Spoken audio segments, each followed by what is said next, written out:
हमारी पार्टी के vice president Chaudhary Hamid साहब, पार्टी जनरल सेक्रेटरी रीम साहब और हमारे यहाँ जो यूथ की टीम बैठी है, वीरेंद्र सोनू जी, परवेज वफा साहब, रजत गुप्ता जी, दिलीप बारू साहब, सचिन भगत जी, जुल्फकार मलिक साहब, सोरन सिंह शंटी जी, शामिर किसाना सरपंच जी, नीरज चंडल जी, अबीर चारक साहब, दिलप्रीत सिंह ऋषि, अंकुश दुबे, तालिब चौधरी, माजिद शाह और नजमू साकिब जो कश्मीर से मेरे साथ आए हैं, और यहाँ आए हुए हमारे सीनियर लीडर जो यहाँ भी बैठे हैं, यहाँ भी, और ख़ासकर नौजवान बच्चे, सबको मेरी तरफ से आदाब, अस्सलाम वालेकुम।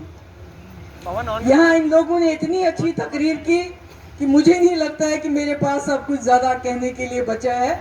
इन्होंने जितनी बर्फबारी से, जितनी संजीदगी से जम्मू कश्मीर के हुकूक की जिस तरह इन्होंने वकालत की, मुझे नहीं लगता कि मैं इससे ज़्यादा कुछ कह पाऊंगी।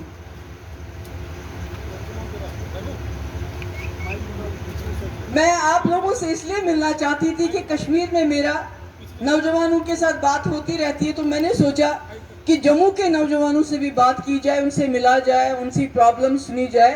प्रॉब्लम तो हर जगह एक ही है।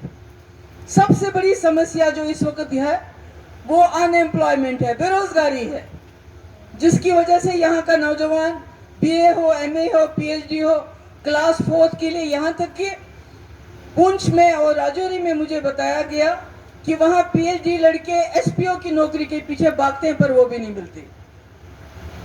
नौजवान इसीलिए नशे का शिकार हो रहा है। बहुत सारे नौजवान खुदकुशी करते हैं, आप सुनते होंगे रोज तकरीबन। कश्मीर में आज 2 लोगों ने फांसी लगाई, 2 लोग दरिया में डूब गए। तो नौजवानों की बहुत सारी प्रॉब्लम्स हैं, और ऐसा लगता था पहले कि 370 बहुत बड़ी रुकावट है नौजवानों के लिए, उनको रोजगार देने के लिए, तरक्की के लिए 370 रुकावट है। मगर आज मुझे खुशी है कि जम्मू के लोग भी समझ गए, जो 370 था वो एक ढाल थी, वो एक प्रोटेक्शन बंड था, न सिर्फ हमारी इज्जत के लिए, न सिर्फ हमारी शिनाख्त का, बल्कि हमारी जमीन के साथ हमारी नौकरियों की भी वो सुरक्षा करता था। जो सुरक्षा इन्होंने सुरक्षा कवच ही तोड़ दिया इन लोगों ने। और यहाँ कई लोगों ने सही कहा, ये 370 खाली 47 की बात नहीं थी, ये 370 महाराजा हरि सिंह के वक्त में आया था, और इन्होंने सब कुछ तार तार कर दिया। मेरे वालिद कहते थे, मुफ्ती साहब कहते थे कि देखो महबूबा, ये कश्मीरी पंडित, ये एक मिनिस्क्यूल माइनॉरिटी थी हम में, हम इनको रख नहीं सके जब मिलिटेंसी हुई। इसी तरह जम्मू कश्मीर की रियासत, जहां हिंदू, मुसलमान, सिख, ईसाई, बौद्ध, एक मुस्लिम मेजॉरिटी, इकलौती मुस्लिम मेजॉरिटी स्टेट थी पूरे इस मुल्क में। अरे वो तो कहीं भी जा सकते थे। जब मुल्क का बंटवारा हुआ, हमारे हिंदू लोग इंडिया के साथ चले गए, मुसलमान पाकिस्तान में गए।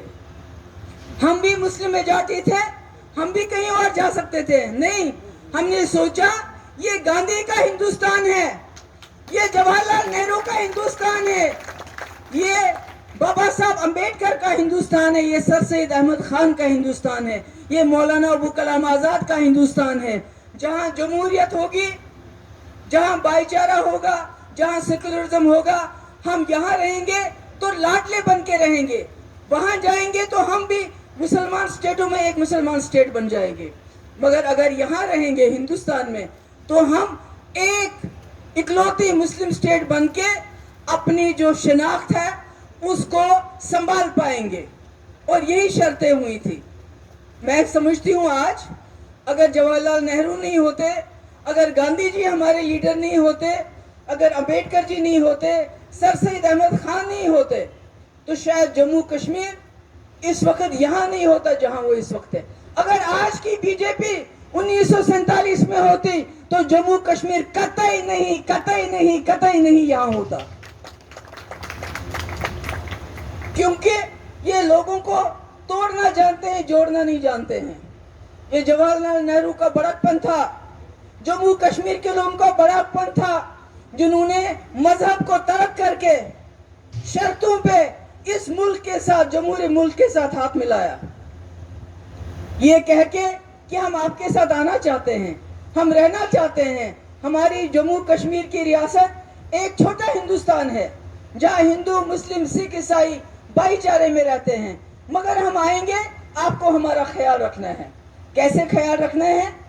हमारी ज़मीन, हमारे महाराजा ने कोई कानून बनाए हैं, हमारी ज़मीन हमारी रहे, हमारी नौकरियां हमारी रहे, हमें अपना एक छोटा सा आईन दे दो। आपका झंडा बहुत बड़ा है, उसकी हम कदर करते हैं, हमें भी उसके साथ एक छोटा सा झंडा दे दो।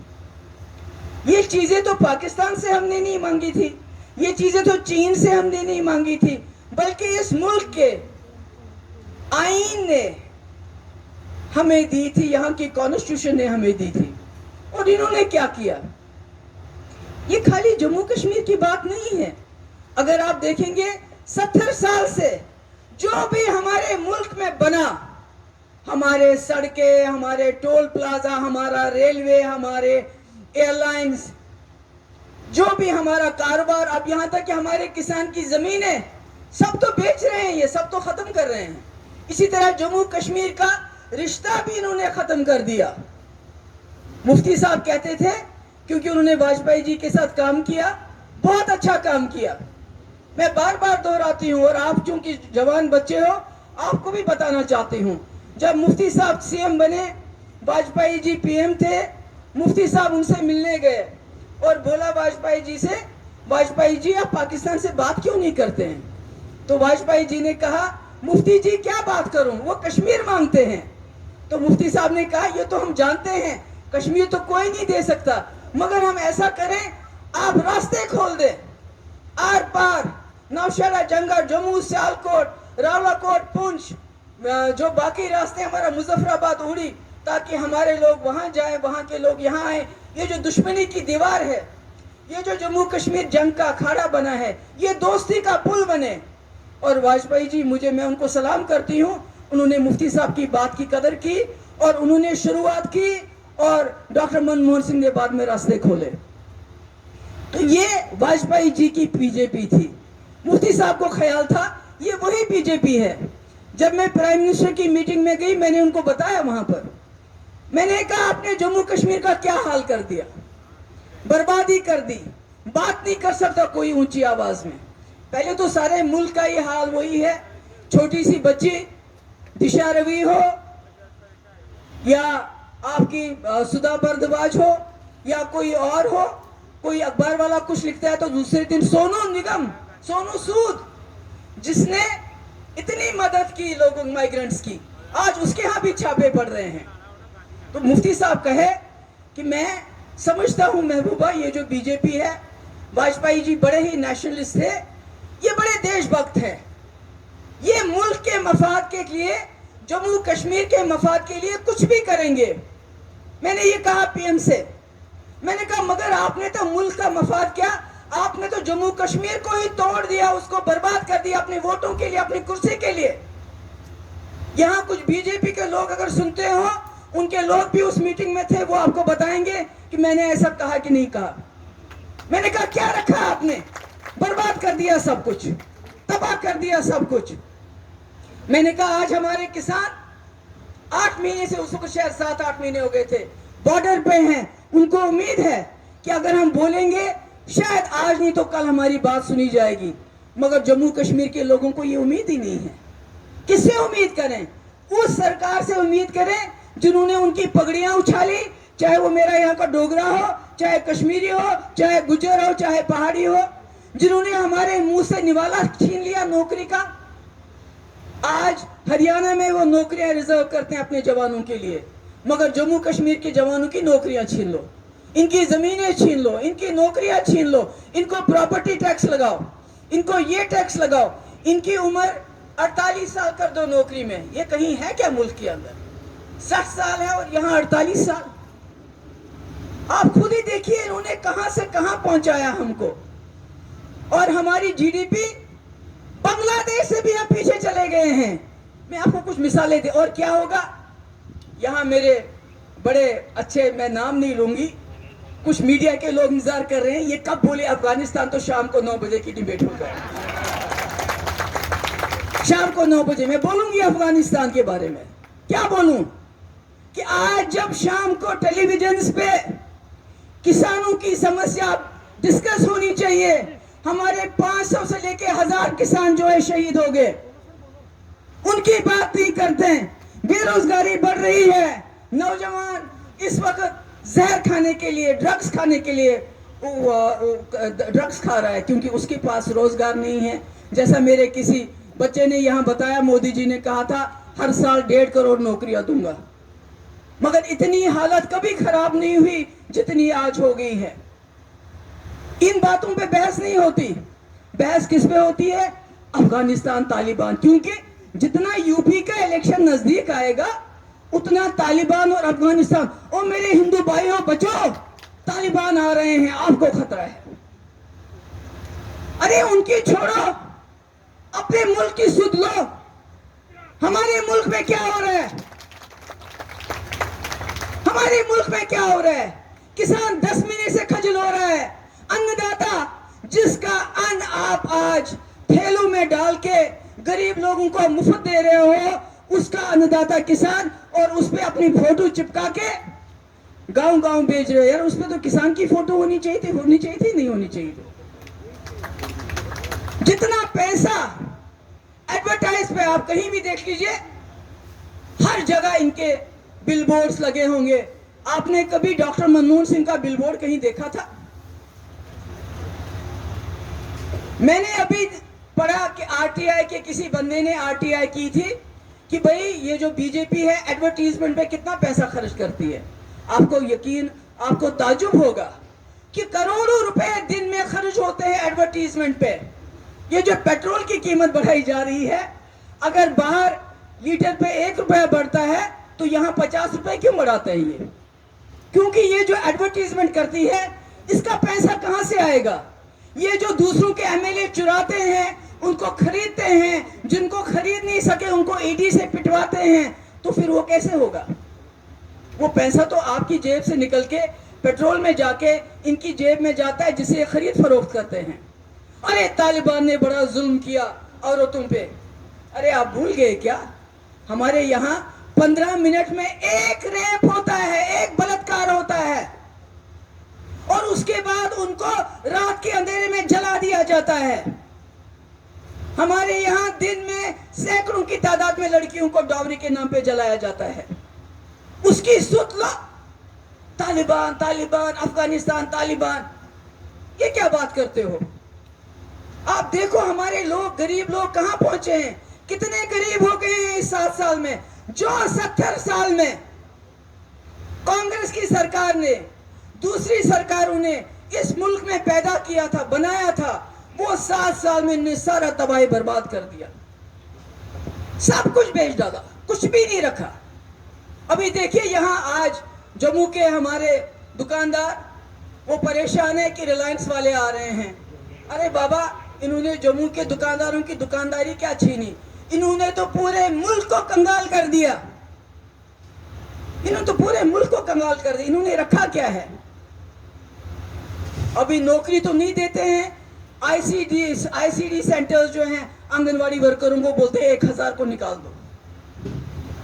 ये है इनका हाल, ये है इनका तरीका। सिर्फ अभी इलेक्शन नजदीक आएंगे, तालिबान तो मिल गया, ऊपर वाले ने मेहरबानी की, अफगानिस्तान भी मिल गया। अगर उससे भी काम नहीं चला तो पाकिस्तान खतरा। अरे वहां से वो आ रहे हैं, ड्रोन आ रहे हैं, ये हो रहा है। नहीं, चाइना की बात नहीं करेंगे। ना ना ना ना, चाइना तो आ गया जो वहां पर लद्दाख में, उसकी बात नहीं करेंगे। उससे वोट नहीं मिलने वाले। अगर डराना है तो तालिबान से, अफगानिस्तान से, पाकिस्तान से डराओ, फिर कोई इधर उधर थोड़ा कुछ कर लो और वोट मांगो लोगों से। भूल जाते हैं ये लोग गंगा, जिसको इतना पवित्र समझते हैं हमारे मुल्क के लोग, उसमें लाशें फेंकी गई क्योंकि गरीबों के पास उनका अंतिम संस्कार करने के लिए कोई पैसा नहीं था। तो अब जब वहां के इलेक्शन होंगे तो वहां के जो मुख्यमंत्री है वो लोगों से क्या कहेंगे? क्योंकि नौकरियां तो उन्होंने दी नहीं, सड़कें तो बनाई नहीं, स्कूल तो बनाए नहीं, अस्पताल तो बनाए नहीं, तो क्या कहेंगे? हमने 370 खत्म किया, कश्मीर में प्लाट खरीदो। अरे यूपी में पहले उनको 2 वक्त का राशन तो दे दो, 2 वक्त की रोटी तो दे दो, उनके सर पे छत तो दे दो, उनको अच्छे अस्पताल तो दे दो, उनको अच्छे स्कूल तो दे दो। जब वो सब दोगे तब आके वो जम्मू कश्मीर में प्लाट जरूर खरीदे, अगर वो खरीद सकते हैं। तो इनके पास कहने करने के लिए कुछ भी नहीं है। पाकिस्तान, जम्मू कश्मीर, यहाँ जितना डंडा चलाते हैं इनको लगता है मुल्क में हमारी वाहवाही होती है। तो मेरा आप सब जो यहाँ आए हैं, आप सबसे ये मैं कहना चाहती हूँ कि मुझे पता है बेरोजगारी ऐसी है, सबको सरकारी नौकरियां नहीं मिल सकती, मैं आपसे झूठ नहीं कहूंगी, मगर मुफ्ती साहब का एक प्लान था जिसको मैं अगर अभी सेल्फ रूल का नाम लूंगी तो शाम को होगा एंटी नेशनल। सेल्फ रूल क्या है? सेल्फ रूल ये है कि जम्मू कश्मीर बहुत स्ट्रेटेजिक पोजीशन है, यानी इसकी जमीन वहां है जहां से चीन को भी रास्ता जाता है, उज्बेकिस्तान को भी रास्ता जाता है, ईरान को भी रास्ता जाता है, पाकिस्तान को भी रास्ता जाता है, सेंट्रल एशिया को जाता है, साउथ एशिया को जाता है। मुफ्ती साहब का ये कहना था हमारे तमाम जमीनी रास्ते खोल दो, जम्मू को गेटवे ऑफ सेंट्रल एशिया बना दो। यहाँ तमाम मुल्क यहाँ अपने बैंक ब्रांचेस खोल दें, इसको साहब के लिए नमूना बनाओ।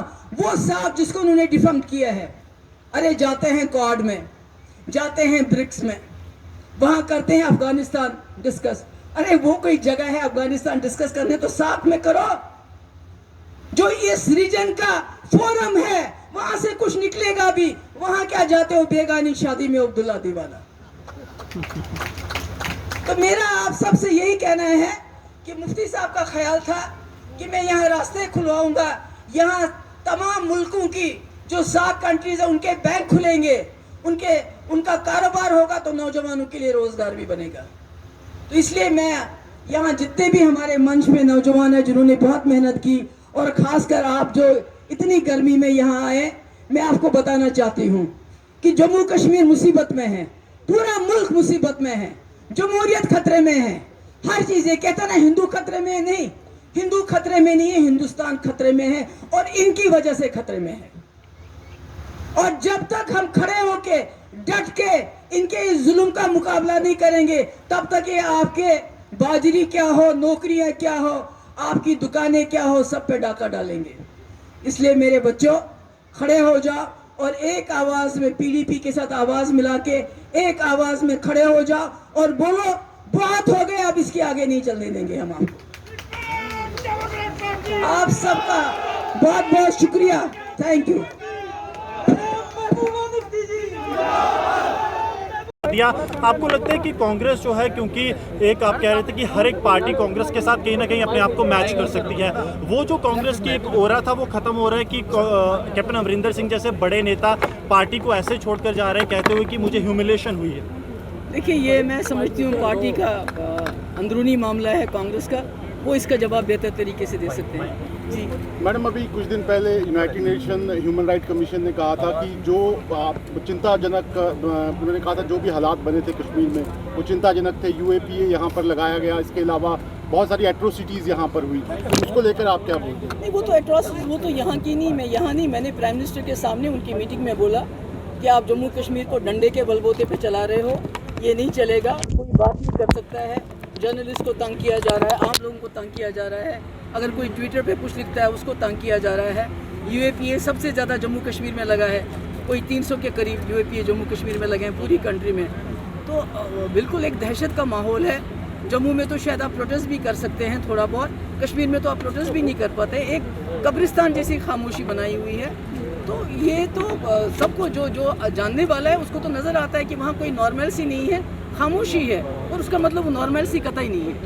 लेकिन आप जिस तरीके से अभी लगातार यूपी में, आपका कहना है कि यूपी में इलेक्शंस हैं और रजौरी के इलाके में कोतरंगा में तिरंगा को हटा के PDP का झंडा लगाया गया, आप फ्लैग की बात कर रहे थे, आपको लगता नहीं है कि वो वैसे किसी ने कोई मुझे उसके बारे में मालूम नहीं, आप पुलिस से वो पता कर लीजिए उसमें हकीकत क्या है। प्रधानमंत्री जम्मू कश्मीर के दौरे पर हैं, आप खुद मुख्यमंत्री रही है, आपने लगातार ये कहा कि 370 मेरी पहचान है जिसको मैं भूल नहीं सकती हूँ। तो वो मंत्री कहते हैं कि वो पहचान नहीं थी बल्कि वो वादा थी और हटा दी गई। आप खुशहाल नहीं, देखिए मैं उनके बात में मैं क्या बात करूं। अगर ये 70 मंत्री यूपी चले जाएं जहां लाशें बह रही थी गंगा में, वो देखें कि वहाँ वो लाशें क्यों बह रही थी, तो ज़्यादा अच्छा है। यहाँ जम्मू कश्मीर में आके क्या करेंगे, उनको वो फ़ोटो आपके लिए लेके जाते हैं। अगर जम्मू कश्मीर के हालात इतने सामान्य हैं तो डीडीसी मेंबरों को होटलों में और बिल्डिंग्स में बंद क्यों किया है कश्मीर में? मुझे बाहर वहाँ क्यों नहीं जाने देते हैं कश्मीर में? कहते हैं हालात ख़राब है। तो मैं समझती हूँ ये जो 70 मिनिस्टर हैं और वैसे भी इलेक्शन होने वाले हैं, यूपी में जाएँ, वहाँ पता करें वहाँ के हालात क्या हैं, वहाँ कितनी सख्ती है, वहाँ कितनी गुर्बत है, और गंगा को क्यों अपवित्र कर दिया उसमें इस तरह से लाशें बहा के। और मैडम एक सवाल है, जम्मू के बहुत सारे प्रोजेक्ट्स हैं जो कि इनकम्प्लीट हैं, वो अधर में हैं, उन पे काम नहीं हो रहा, उनकी कोई बात नहीं हो रही है। ये तो बात है ना कि 370 हटेगा तो दूध की नदियां बहेंगी, कुछ भी नहीं हो रहा है। यहाँ ही नहीं, हर जगह बहुत सारे प्रोजेक्ट जो हमने शुरू किए थे वो बंद पड़े हैं, वहीं पड़े हैं।